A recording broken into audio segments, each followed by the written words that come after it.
Il s'agit d'une démarche développée par l'OPAC 38, bailleur social du département de l'Isère, qui gère environ 26 000 logements. Il s'agit d'une démarche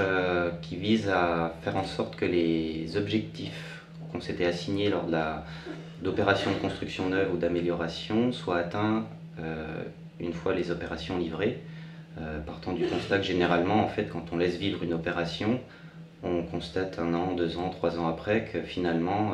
que ce soit sur le chauffage, l'eau chaude, l'électricité ou d'autres indicateurs, on n'est jamais dans les clous.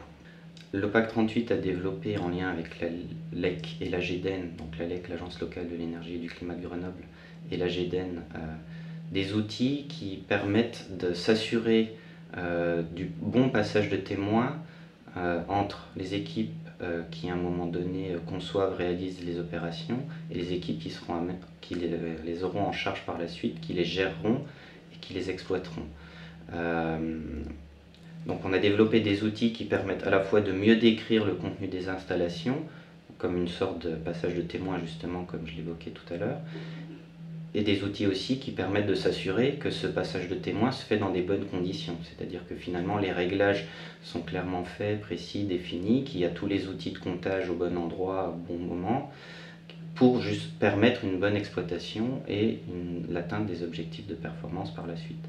Sachant qu'à côté de cela, en interne, avec notre service maintenance qui gère la gestion des fluides,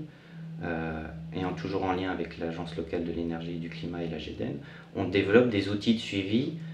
plus fins que ceux qu'on peut avoir jusqu'à présent, qui nous permettent de détecter au plus tôt d'éventuelles dérives. Dans une logique de systématisation de ces procédures, l'OPAC 38 intègre dorénavant différents outils dans ses contrats de maîtrise d'œuvre. Alors ces outils sont un plan de comptage, des schémas de texte simplifiés,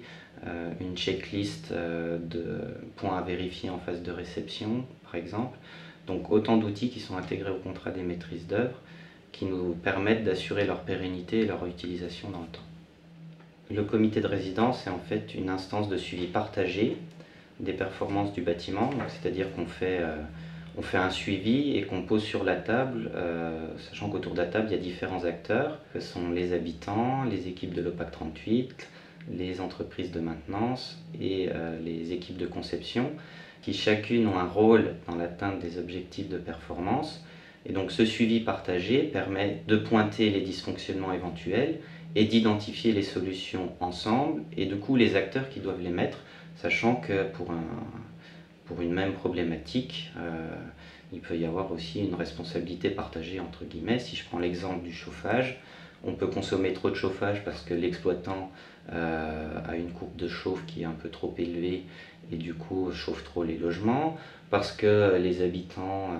c'est le cliché qu'on entend régulièrement, ouvrent les fenêtres et donc les consommations de chauffage se trouvent accentuées, parce que peut-être qu'en conception on a oublié du calorifugage à tel endroit, enfin voilà.